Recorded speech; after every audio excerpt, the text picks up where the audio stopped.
Olá, boa noite a todos. Eu sou o professor Diego, estou aqui de volta para a gente discutir um pouquinho sobre eletrodinâmica. E aí, na semana passada, né, a gente discutiu alguns conceitos de eletrodinâmica que são, vamos dizer assim, os conceitos do início. E a gente definiu algumas coisas, algumas equações importantes. Então, a primeira equação, né, que a gente tratou foram as leis de Ohm. Então, nas leis de Ohms, a gente tem a resistência, né, igual a resistividade vezes o comprimento sobre a área. Então, esse daqui vai ser o comprimento do nosso fio, do nosso cabo, né, é, do conjunto ali, né, que a gente está querendo medir a resistência, tá?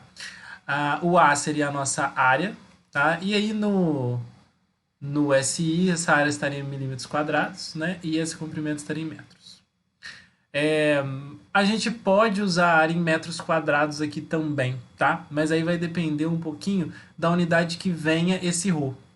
Esse ρ, em geral, ele vem aqui, né? Lembrando que resistência é medida em ohms. E aí ele vem como associação das outras medidas aqui. Então, no nosso caso aqui, ele viria como ohm vezes milímetro quadrado dividido por metro. Essa seria a unidade primordial dele, tá? Só que se a gente resolver trabalhar com ele como área em metros quadrados, a gente pode colocar metros quadrados no lugar e simplificar. Aí ficaria ohm vezes metro. Então, é usual essa daqui primeira, tá? Mas também é usual essa segunda aqui. Então, você precisa ver qual das duas encaixa para saber as unidades que você vai usar na condição, né? Então, por exemplo, se tiver essa unidade primeira aqui, você vai usar a área em milímetros quadrados e o comprimento em metro. Se tiver essa segunda, você vai usar a área em metros quadrados e o comprimento em metro. A gente falou também da segunda lei de Ohm. Na segunda lei de Ohm, a gente fala que tensão é igual a resistência vezes corrente, tá? Então, a gente basicamente tem um circuito aqui resistivo, né? E aí a gente vai poder dizer que a corrente que passa nesse circuito, ela é igual a tensão, né, dividido pela resistência. Então, V é igual a RI, ou, né, se a gente quiser isolar o I, V sobre R também funciona aqui, tá? É a mesma equação, só que isolando o I. Então, a gente consegue aí determinar corrente, né, determinar situações. A gente também já discutiu a associação de resistores em série e paralelo, né? Primeiro aqui eu vou colocar um série. Então a gente tem aqui, por exemplo, R1 e R2. O que que define o série? A mesma corrente passando pelos dois resistores, tá? Então a gente teria ali a mesma corrente passando pelos dois resistores. Então a gente também poderia dizer que isso aqui, né, nessa situação, a gente poderia tentar buscar um circuito equivalente, tá? Para esses dois aqui. Então a gente pode buscar um circuito equivalente, ou seja, um circuito em que representa aqui a nossa necessidade, perdão, deixa eu subir aqui um pouquinho. Um circuito que representa a nossa necessidade, mas reduz as duas resistências para uma só. E a gente viu também, discutiu e demonstrou, né, semana passada, que a resistência equivalente ela seria R1 mais R2. Então, nos casos em que a gente tiver essas resistências associadas em série, a gente é só somar as resistências que a gente vai ter elas, a gente vai conseguir calcular o equivalente delas. A gente também olhou paralelo, tá? E aí, uma vez que resistência, né, em série seria a mesma corrente, paralelo seria a mesma tensão, tá? Então aqui a gente tem uma tensão V, e ambas as resistências vão ficar entre os mesmos terminais, o que faz com que eles estejam em uma situação de paralelo, tá? E aí essas resistências elas podem ser associadas, né, e formar aqui uma resistência equivalente. Uma vez que a gente tem essa resistência equivalente, a gente pode calculá-la, né, matematicamente como 1 sobre R1 mais 1 sobre R2. Então, a gente teria ali 1 sobre R equivalente é igual a 1 sobre R1 mais 1 sobre R2. A gente conseguiria aqui juntar, né, essas duas informações aqui e associar o nosso resistor equivalente e dizer que a resistência equivalente ela poderia ser dada a 1 sobre REC, né, ou seja, 1 sobre a resistência equivalente é igual a 1 sobre R1 mais 1 sobre R2. Então a gente discutiu série, a gente discutiu paralelo, tá? E aí eu queria trazer aqui para vocês hoje algumas discussões um pouquinho diferentes, tá? que às vezes o Enem gosta de trabalhar, ainda algumas curiosidades, algumas coisas assim que muitas vezes não são tão técnicas, não são tão de cálculo, mas que são conhecimentos, informações aí, dicas úteis que eu consideraria, tá? Primeiro, a ideia de voltímetro e amperímetro, tá? O que significa um voltímetro e amperímetro? Voltímetro é um elemento que vai medir volts, ou seja, ele mede tensão, né? Então o nome ali traz a ideia da unidade.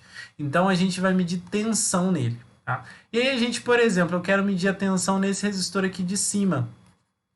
Então eu posso conectar o meu voltímetro nos dois terminais dele, e aí eu vou aqui chamar de VO, que é o meu voltímetro. O meu voltímetro, ele vai ser medido em paralelo com aquilo que eu quero medir.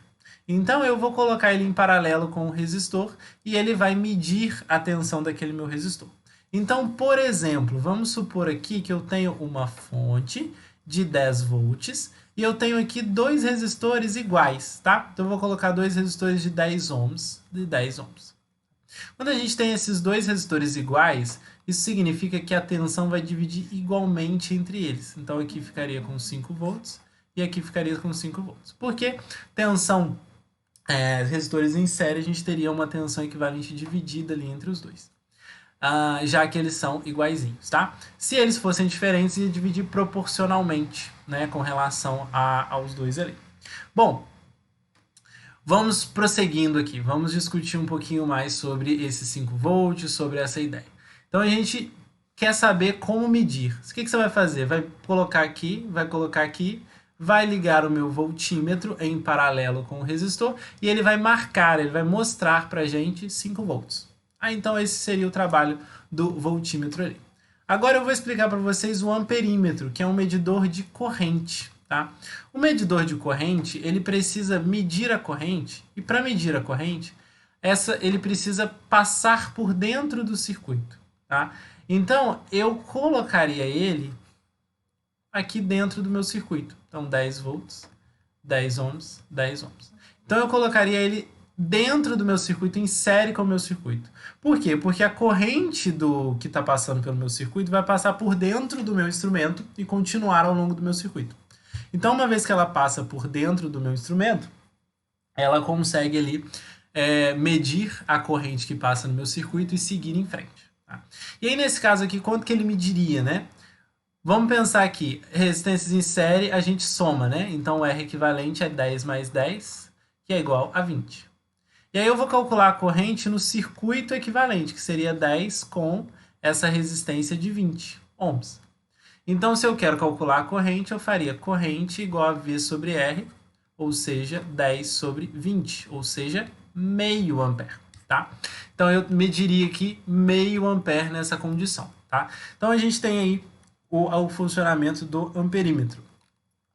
Agora, eu queria dar mais uma coisinha aqui, que é a nossa ponte de Wheatstone, que também às vezes pode ser uma curiosidade interessante, né? E aí a ponte de Wheatstone eu vou ter aqui resistores R1, R2, vou chamar aqui de R3, vou chamar aqui de RX, tá? E aí eu vou colocar uma fonte aqui, tá? De um valor que eu escolho. O que a ponte de Wheatstone fala? Fala que se eu tiver uma condição dessa, né? Se eu tiver resistores associados como esse, e se eu obedecer essa relação aqui, ó, R1 vezes R2 é igual a R3 vezes RX, a tensão entre esse ponto e esse ponto seria nula.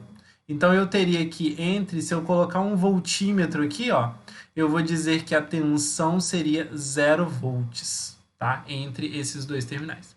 Então se eu obedecer essa relação aqui, R1 vezes R2 igual a R3 vezes RX, eu teria uma tensão nula aqui entre esse ponto e esse ponto.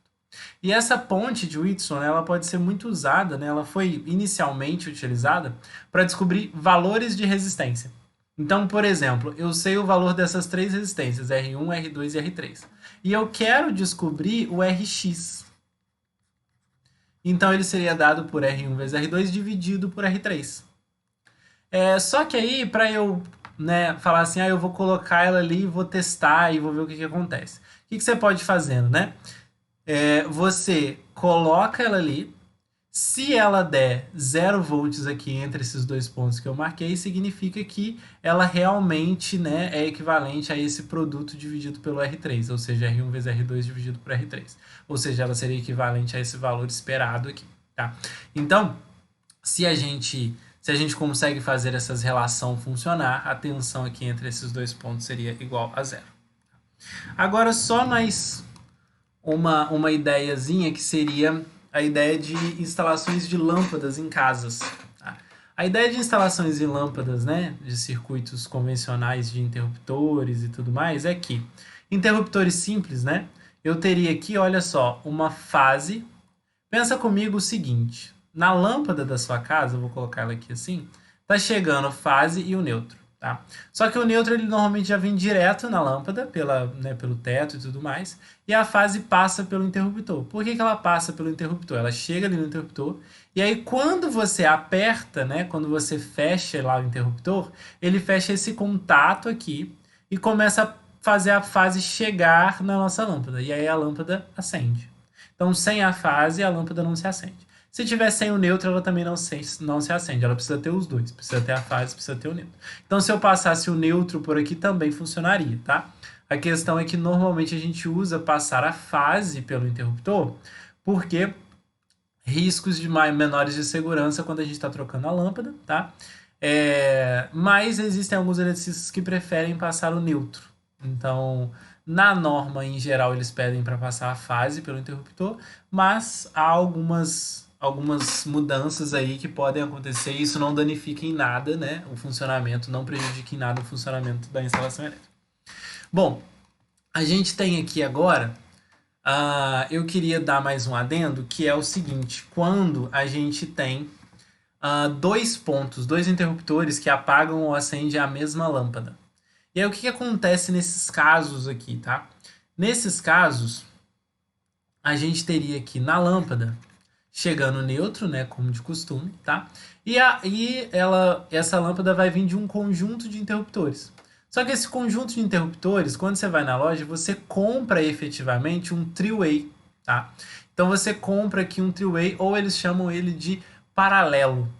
E aí você compra, né, um interruptor paralelo, que é um interruptor diferente do interruptor simples, olha, diferente do de cima. Então você não consegue fazer um acionamento de dois lugares diferentes usando o interruptor simples, tá? Então você tem que usar um interruptor específico para isso, que ele vai conseguir te garantir aqui a condição, tá? Então, olha só, esse interruptor ele tem 3 terminais, tá? E aí no primeiro interruptor eu vou colocar a fase chegando. E no segundo interruptor, o elemento comum aqui vai para a lâmpada, que vai passar ali a fase quando a gente precisar. E aí a gente conecta aqui entre os interruptores, né, a gente passa 2 fios entre eles, entre esses pontos comuns aqui. E aí o que acontece? Quando você vira uma chave qualquer, você tira o fluxo de corrente ou coloca, ou seja, você muda o estado da lâmpada. Então, por exemplo, estamos nessa posição aqui, olha. A fase está conectada e ela está chegando aqui na nossa lâmpada. Então, funcionou, certo?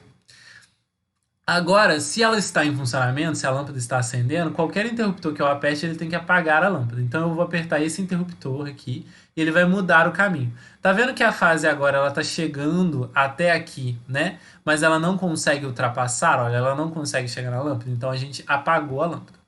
E aí, agora eu quero acender a lâmpada. E aí eu vou supor que eu vou apertar agora o outro interruptor, porque se eu apertar o mesmo, já fica claro que ele vai voltar para o lugar, né? Agora, e se eu apertar o outro, será que funciona também? Funciona, olha, eu vou descer aqui e agora ao invés da corrente passar por cima, ela vai passar por baixo. E aí a gente continua tendo o fluxo. Então, a cada vez que você apertar, você vai mudar o estado da lâmpada, tá? Só que eu poderia querer, né, mudar aí o estado de mais de 2 lugares, ou seja, de 3, 4 lugares diferentes. Então vamos supor que eu vou de 3 lugares. E aí o que acontece de 3 lugares? As pontas, elas são interruptores paralelos também, ou seja, elas são three-way. Então as pontas aqui, a gente vai usar a mesma coisa, tá? Vai colocar na lâmpada aqui e vai colocar o neutro aqui. Só que a gente vai colocar a fase aqui no extremo, o retorno aqui no outro extremo. Só que a gente tem um outro interruptor, um terceiro interruptor que vai entrar, e ele vai ser diferente desses outros dois que a gente já discutiu. E aí ele vai ser um interruptor que a gente chama de interruptor paralelo. Tá? E aí a gente vai ter aqui o caminho, a gente vai conectar dois terminais do interruptor paralelo no primeiro three-way, no primeiro paralelo aqui, dois terminais do intermediário a gente vai conectar aqui, e os outros dois terminais do intermediário a gente vai conectar aqui no outro. Então o intermediário ele vem com 4 contatos, tá? E como é que ele fica conectado? Ele fica assim, ó, duas retas, e quando você aperta vira um X, tá? Então vamos testar aqui o funcionamento do four-way, então. Porque o das beiradas eu já provei para vocês que funciona, né? Então olha só, aqui tá passando por cima, tá passando por cima. Aí eu vou apertar aqui o four-way, ou seja, o intermediário. E aí eu vou tirar esses dois aqui e eles vão mudar os contatos para cá, ó. Assim, ó, X. E aí o que vai acontecer? Quando eu faço esse X, eu mudo o caminho da corrente. Ela passa a descer aqui, ó. Passa a descer aqui e vir para cá. Só que aí não tem caminho para ela ir, então ela não existe, né? Porque quando não tem caminho, ela simplesmente não passa. Então ele vem para cá e aí não existe. Aí qualquer um interruptor que eu apertar agora, ele vai mudar a posição e vai permitir a passagem. Então eu vou mudar esse aqui, ó. E aí ele vai subir aqui, ó. Vai descer no X e vai atravessar essa rampinha e vai chegar na nossa lâmpada. Então ele resolve ali a questão de você ligar e desligar. Então ele vai ser sempre ou estado X, numa situação, num cenário, ou o estado duas retinhas em outra situação, em outro cenário. Beleza? Bom, meninos, a discussão que eu queria trazer hoje era essa, tá? Então eu falei pouquinho aqui, né? Mas era só para dar algumas ideias, algumas coisas mais direcionadas aqui para essa parte de eletrodinâmica. Espero que tenha sido proveitoso aí para vocês esse vídeo. Um grande abraço e até a próxima.